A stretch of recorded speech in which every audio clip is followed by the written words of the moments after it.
time UPSC tuitions only in Tirumala IAS Institute, Chaitanyapuri. Call chesi ipude join avvandi.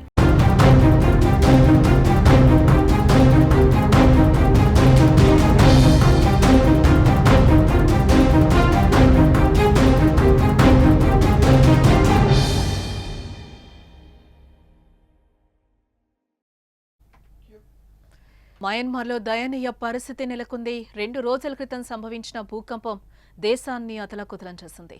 వేలాది మంది చనిపోయారు. ఇప్పటి వరకు అధికారికంగా 3000 మంది చనిపోయినట్టుగా లెక్కలు చెప్తున్నా సహాయక చర్యలు పూర్తయ్యేసరికి ఈ సంఖ్య 10,000కు చేరుతుందని అంచనా అయితే వేస్తున్నారు.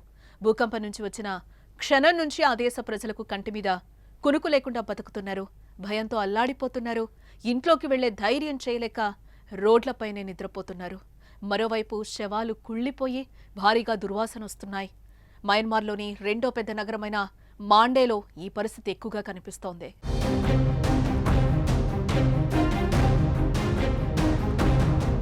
అటు శ్మశాన వాటికల దగ్గర భారీగా రద్దీ నెలకొంటోంది. మాండలేలోని దక్షిణ లాంగికన్ శ్మశాన వాటికల్లో ఆదివారం విపరీతమైన రద్దీ కనిపిస్తోంది.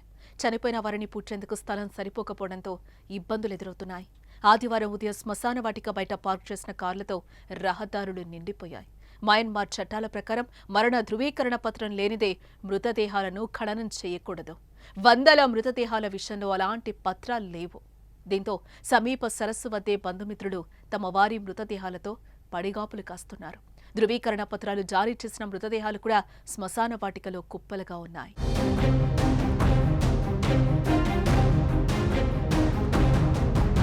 భూకంపంలో గాయపడిన వారితో ఆసుపత్రులు కిక్కిరిసిపోతున్నాయి. వేలల్లో క్షతగాత్రులు ఉండడం కూడా వైద్యానికి వేచి చూడాల్సి వస్తోంది. సహాయక చర్యలు మందకొడిగా సాగుతున్నాయి. రోడ్లు, వంతెనలు దెబ్బతినడంతో సహాయక బృందాలు భూకంప ప్రభావిత ప్రాంతాలకు చేరుకోవడంతో ఆలస్యమవుతోంది. దానికి తోడు దేశంలో అంతర్యుద్ధం కూడా సహాయక చర్యలు ఆలస్యం అవ్వడానికి కారణంగా తెలుస్తోంది.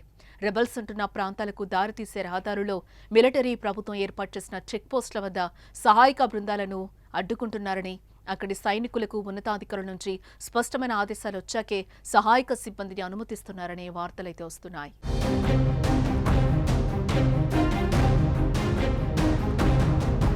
ఇంతటి విపత్కర పరిస్థితుల మధ్య మాండేలో ఆదివారం మధ్యాహ్నం మరోసారి భూమి కంపించింది. భూకంప లేఖినిపై దీని తీవ్రత 5.1గా నమోదైంది. 7.7 తీవ్రతతో శుక్రవారం సంభవించిన తొలి భూకంపం ధాటికే విలవిల్లాడిన నగరంలో ప్రజలు కంటి మీద కునుకు లేకుండా గడుపుతుండగా మళ్లీ ప్రకంపనలు చోటు చేసుకుని మరింత భయంతో వణికిపోతున్నారు. మొదట సంభవించిన భూకంపం 334 అణుబాంబులకు సమానమైన శక్తిని విడుదల చేసి వినాశనం సృష్టించిందని స్థానిక భూవిజ్ఞాన శాస్త్రవేత్త జెస్ ఫీనిక్స్ తెలిపారు. ఈ ప్రాంతంలో మరిన్ని ప్రకంపనలు వచ్చే ప్రమాదం ఉందని ఆమె హెచ్చరించారు.